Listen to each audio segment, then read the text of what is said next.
नमस्कार, SBT news में आपका स्वागत है। पेश है 15 मार्च शुक्रवार दोपहर 3:15 बजे राजस्थान की 15 बड़ी खबरें। इस न्यूज बुलेटिन के प्रायोजक हैं विनी केक एंड मोर। तो सबसे पहले एक नजर डालते हैं आज के हेडलाइंस पर। मोदी बोले कन्याकुमारी से उठी लहर बहुत दूर तक जाएगी। लोकसभा चुनाव की तारीखों का कल दोपहर 3 बजे होगा ऐलान। सीएए पर रोक की मांग अब सुप्रीम कोर्ट पहुंची। 19 तारीख को होगी अर्जियों पर सुनवाई। गुजरात हाईकोर्ट आसाराम की अपील पर सुनवाई के लिए तैयार। अमीरों का बढ़ रहा कुनबा, सरकार का हुआ टैक्स दोगुना। और अब खबरें विस्तार से। प्रधानमंत्री मोदी ने शुक्रवार को तमिलनाडु की कन्याकुमारी में जनसभा की। मोदी ने कहा, आज कन्याकुमारी से देश के इस दक्षिण छोर से जो लहर उठी है, ये लहर बहुत दूर तक जाने वाली है। मैं 1991 में एकता यात्रा को लेकर कन्याकुमारी से कश्मीर गया था। इस बार मैं कश्मीर से कन्याकुमारी आया हूँ। उन्होंने कहा, जम्मू कश्मीर के लोगों ने देश को तोड़ने का सपना देखने वालों को नकार दिया है। अब तमिलनाडु के लोग भी ऐसा ही करने जा रहे हैं। मैं तमिलनाडु की धरती पर बहुत बड़े परिवर्तन की आहट देख रहा हूँ। लोकसभा चुनाव की तारीखों का इंतजार खत्म होने वाला है। निर्वाचन आयोग की तरफ से शनिवार को दोपहर 3 बजे लोकसभा चुनाव की तारीखों का ऐलान किया जाएगा। चुनाव आयोग प्रेस कॉन्फ्रेंस के जरिए देश में होने वाले आम चुनाव के कार्यक्रम की विस्तृत जानकारी देगा। चुनाव आयोग ने सोशल मीडिया प्लेटफॉर्म एक्स पर पोस्ट के जरिए ये जानकारी दी। माना जा रहा है कि इस बार लोकसभा चुनाव 6 से 7 चरणों में कराए जा सकते हैं। चुनाव की घोषणा होते ही पूरे देश में आदर्श आचार संहिता भी लागू हो जाएगी। सुप्रीम कोर्ट शुक्रवार को नागरिकता अधिनियम 2019 पर रोक लगाने की मांग करने वाली याचिकाओं पर सुनवाई के लिए सहमत हो गया। 19 मार्च को मामले की सुनवाई होगी। भारतीय जनता पार्टी के नेतृत्व वाली केंद्र सरकार ने सोमवार को सीएए लागू कर दिया था। ये कानून पाकिस्तान, बांग्लादेश और अफगानिस्तान से 31 दिसंबर 2014 से पहले भारत में प्रवेश करने वाले बिना दस्तावेज वाले गैर मुस्लिम प्रवासियों के लिए नागरिकता का मार्ग प्रशस्त करता है। गुजरात हाईकोर्ट ने आसाराम बापू की दोषी सिद्धि के खिलाफ दाखिल की गई याचिका पर सुनवाई शुरू करने का फैसला किया है। मामला 2013 से जुड़ा है। कोर्ट ने आसाराम बापू की बढ़ती उम्र को देखते हुए याचिका पर सुनवाई शुरू करने का फैसला लिया है। इसी के साथ कोर्ट ने इस बात पर भी गौर किया है कि आसाराम लगभग 1 दशक से जेल की सजा काट रहे हैं। कोर्ट 4 अप्रैल से उनकी याचिका पर सुनवाई शुरू करेगा। राजस्थान में भले ही गरीबी रेखा से नीचे लाखों परिवार हो, लेकिन अमीरों की संख्या भी लगातार बढ़ रही है। व्यापार में उन्नति कर लोग अमीरों की कैटेगरी में शामिल होकर प्रदेश के विकास में भागीदार बन रहे हैं। साथ ही सालाना हजारों करोड़ रुपए के टैक्स देकर सरकार का खजाना भी भर रहे हैं।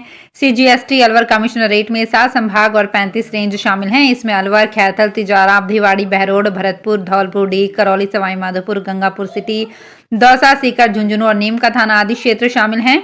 वर्ष 2020-21 में अलवर कमिश्नरेट क्षेत्र में 45,031 करदाता थे, जिन्होंने सरकार के खजाने में 2800 करोड़ रुपए का टैक्स जमा कराया था। साल दर साल करदाताओं की संख्या लगातार बढ़ रही है। केंद्रीय सड़क परिवहन और राजमार्ग मंत्री नितिन गडकरी ने गुरुवार को घोषणा की कि राजस्थान में 31 प्रमुख जिला सड़कों और राज्य राजमार्गों के चौड़ीकरण और सुदृढ़ीकरण कार्य के लिए 972 करोड़ 80 लाख रुपए का परिव्यय मंजूर किया गया है। सेतु बंधन योजना के तहत विभिन्न जिलों में 7 रेल ओवरब्रिज, अंडरब्रिज, फ्लाईओवर के निर्माण कार्य के लिए 384 करोड़ 56 लाख रुपए भी स्वीकृत किए गए हैं। राजस्थान के उच्च और तकनीकी शिक्षा संस्थानों में अब विद्यार्थियों को 5G और 6G तकनीक पढ़ाई जाएगी। इसके लिए 5G और 6G तकनीक से जुड़े विषयों को पाठ्यक्रम में शामिल किया जाएगा। इसे लेकर सूचना प्रौद्योगिकी, संचार और शिक्षा मंत्रालय ने शिक्षण संस्थानों को निर्देश जारी किए हैं। साथ ही संस्थानों को दोनों प्रौद्योगिकी में PhD को लेकर योजना भी तैयार करनी होगी। आज भजनलाल सरकार के 3 महीने पूरे हो गए हैं। ठीक 3 महीने पहले सीएम की शपथ हुई थी, जिसके बाद संकल्प पत्र को नीतिगत दस्तावेज बनाया गया। सीएम ने कहा कि हम दीर्घकालिक योजनाओं पर काम करते हैं। बिजली में पहली बार 2.25 लाख करोड़ रुपए के MOU हुए। प्रदेश में पानी को लेकर कई इबारत लिखी गई। ERCP और यमुना के पानी को लेकर MOU हुए, जो कि आम जन के लिए एक बड़ी सौगात है। युवाओं का भविष्य संवारने और सुरक्षित रखने पर फोकस होगा। राजस्थान में इस बार रबी सीजन में बिजली डिमांड ने रिकॉर्ड तोड़ दिए हैं। पहली बार 18,340 मेगावाट तक बिजली डिमांड पहुंची तो बिजली कंपनियों में अफसरों के हाथ पैर फूल गए। इसकी पूर्ति के लिए बाजार से महंगी बिजली खरीदनी पड़ी और गांव में अघोषित रूप से कटौती तक की गई। इससे निपटने के लिए ऊर्जा विकास निगम ने पानी स्टोरेज कर 1000 मेगावाट बिजली लेने का प्लान तैयार किया है। इसकी बिडिंग प्रक्रिया के लिए राज्य विद्युत विनियामक आयोग से अनुमति मांगी है। इसके तहत प्रदेश अनुबंधित कंपनी को सोलर और विंड एनर्जी देगा और उसके बदले कंपनी पीक समय में बिजली सप्लाई करेगी। इसके लिए कंपनी पंप स्टोरेज प्लांट के जरिए बिजली बनाएगी। रामदेवरा स्थित बाबा रामदेव के मंदिर में बीते 2 साल में 1 करोड़ से अधिक यात्रु पहुंचे हैं, लेकिन अपने घर पर स्पीड पोस्ट के जरिए केवल 290 श्रद्धालुओं ने ही प्रसाद मंगाया है। दरअसल डाक विभाग की घर बैठे प्रसाद योजना के तहत प्रदेश का एकमात्र मंदिर रामदेवरा का जुड़ा है, जहां से लोग अपने घर पर ही रामदेव मंदिर का प्रसाद मंगवा सकते हैं, लेकिन लोग इसमें रुचि नहीं ले रहे हैं। डाक विभाग ने फरवरी 2022 में बाबा रामदेव मंदिर के साथ MOU करके इस योजना की शुरुआत की थी। जयपुर के पब्लिक ट्रांसपोर्ट में अहम जिम्मेदारी निभाने वाली लो फ्लोर बसें कभी भी बंद हो सकती हैं। इसकी मुख्य वजह है कि बसों के संचालन करने वाली कंपनी को 1 साल से भुगतान नहीं होना। ऐसे में कंपनी ड्राइवर्स और इंजीनियर को भुगतान नहीं कर पा रही है, साथ ही बसों का मेंटेनेंस भी प्रभावित हो रहा है। कंपनी 20 करोड़ के बकाया भुगतान के लिए JCTSL अधिकारियों को 5 बार से अधिक पत्र लिख चुकी है। इसके बाद भी सुनवाई नहीं हो रही है। अब 20 मार्च से पहले भुगतान नहीं करने पर कंपनी ने 21 मार्च से बसों का संचालन बंद करने का ऐलान किया है। अलवर में कांग्रेस के जिला प्रमुख लोकसभा में बीजेपी के प्रत्याशी से मुलाकात के बाद उनके बीजेपी में जाने के कयास तेज हो गए हैं। सूत्रों के अनुसार वे 17 मार्च को कई कार्यकर्ताओं के साथ बीजेपी का दामन थाम सकते हैं, जिसकी तैयारी चल रही है। खुद जिला प्रमुख भी ये नहीं कह रहे हैं कि वे बीजेपी में नहीं जाएंगे, बार बार यही बोल रहे हैं कि जो होगा 2 दिन में पता चल जाएगा। उदयपुर शहर में 19 मार्च से सही आहार, सही व्यायाम, सही ध्यान पर आधारित 6 दिवसीय निःशुल्क नए दृष्टिकोण वाले शिविर का शुभारंभ होगा। शिविर की टैगलाइन प्रवचन नहीं प्रयोग दी गई है।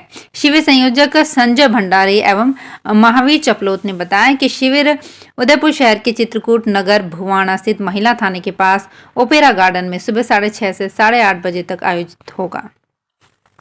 नेशनल टेस्टिंग एजेंसी की ओर से आयोजित करवाई जा रही देश की सबसे बड़ी मेडिकल प्रवेश परीक्षा नीट UG के एप्लीकेशन फॉर्म में ऑनलाइन करेक्शन का विकल्प 18 मार्च से शुरू होगा। ये विकल्प 20 मार्च तक उपलब्ध रहेगा। लास्ट डेट के बाद फॉर्म में किसी भी प्रकार का करेक्शन करना संभव नहीं होगा।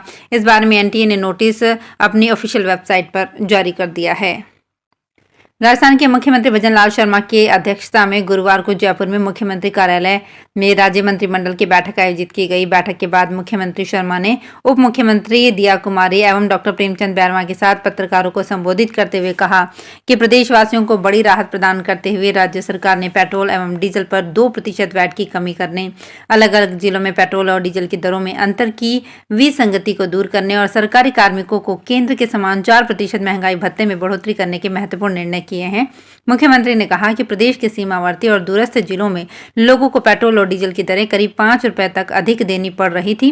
साथ ही ऑयल मार्केटिंग कंपनियों के डीलर्स को भी इस विसंगति के कारण नुकसान उठाना पड़ रहा था। उन्होंने कहा कि यशस्वी प्रधानमंत्री नरेंद्र मोदी की गारंटी को पूरा करते हुए राज्य सरकार ने पेट्रोल और डीजल की वैट दर में 2% कमी की है। तो फिलहाल इस बुलेटिन में इतना ही। फिर हाजिर होंगे कुछ और बड़ी खबरों के साथ। अगर आप भी अपने आसपास की छोटी बड़ी और महत्वपूर्ण खबरों से अपडेट रहना चाहते हैं तो सब्सक्राइब कीजिए हमारे चैनल SPT न्यूज को और प्रेस कीजिए बेल आइकन पर।